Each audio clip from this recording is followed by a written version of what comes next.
Hello बच्चों, आज हम कक्षा 5 की हिंदी पुस्तिका भाषा अभ्यास का पाठ 10 पढ़ेंगे। पाठ 10 में जो है ये बात समझ में आई नहीं, इस कविता का जो है अभ्यास कार्य है। तो शुरू करते हैं।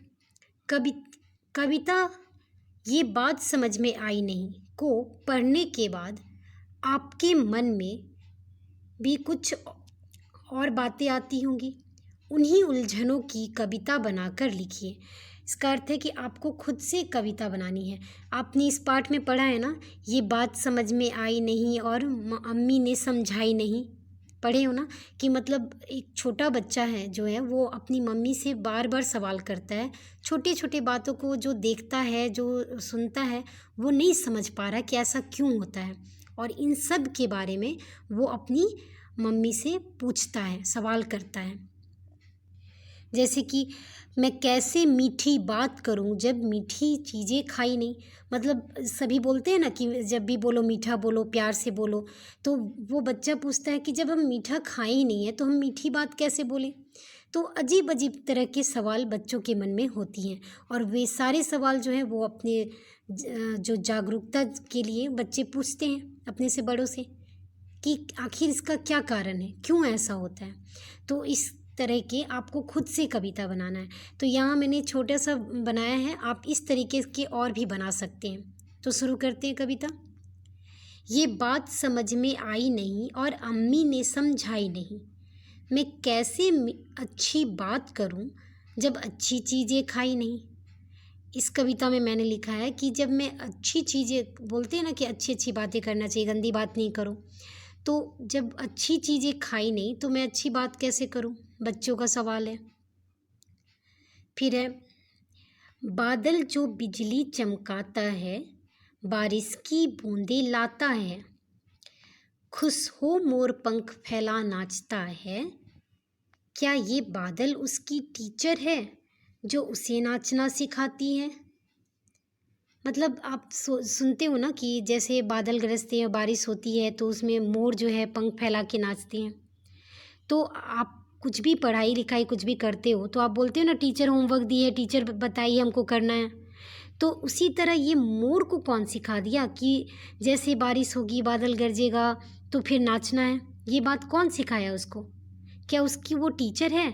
बादल और जो बारिश है ये क्या उसकी टीचर है जो जैसे आती है बस मोर खुद से जल्दी से नाचना शुरू कर देती है पंख फैला के? तो ये बच्चों का सवाल है। फिर अगला है, ये बात समझ में आई नहीं। उसके बाद है, मछली जो जल की रानी है, ठीक है, क्या उसके राजा की कोई महल नहीं। ये बात समझ में आई नहीं और अम्मी ने समझाई नहीं। मतलब बच्चे का फिर से सवाल है कि मछली जो जल की रानी है, हम बच्चों को बताते हैं ना कि मछली जो है जल की रानी है, मतलब जल ही उसका महल है, वह पानी की रानी है, वो पानी में रहती है, इसलिए हम उसको बताते हैं बच्चों को। लेकिन बच्चे पूछते हैं कि राजा और रानी तो ये सभी लोग तो महल में रहते हैं ना। तो फिर क्या रानी जब है, मछली जब रानी है तो क्या उसका कोई महल नहीं जो इस पानी में रहती है? तभी तो हम कहते हैं ना कि मछली जल की रानी है। ये बात समझ में आई नहीं और मम्मी ने समझाई नहीं।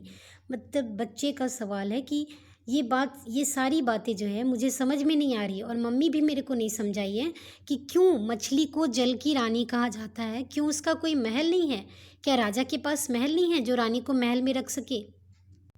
तो बच्चों, आप भी इस तरह की कुछ कविताएं जो अपने आसपास के माहौल में देखते हो उससे संबंधित प्रश्न बना सकते हो और उससे ये कविता भी बना सकते हो आप। यहाँ मैंने इस पाठ से संबंधित उसी आधार पर एक छोटी सी कविता बनाई है, और आप इसके अलावा भी कुछ भी बना सकते हो। ठीक है, जैसे फल के ऊपर मैंने यहाँ मछली को के ऊपर बनाया, फिर मोर के ऊपर बनाया, ये सारी पे बनाया। तो आप भी कुछ भी कोशिश कर सकते हो। कोशिश करोगे तो आप भी ज़रूर लिख पाओगे। अगर आपको ये मेरी बनाई हुई कविता अच्छी लगी तो आप कमेंट बॉक्स पे ज़रूर लिखें। वीडियो को लाइक और शेयर करें और मेरे चैनल को सब्सक्राइब ज़रूर करें। धन्यवाद।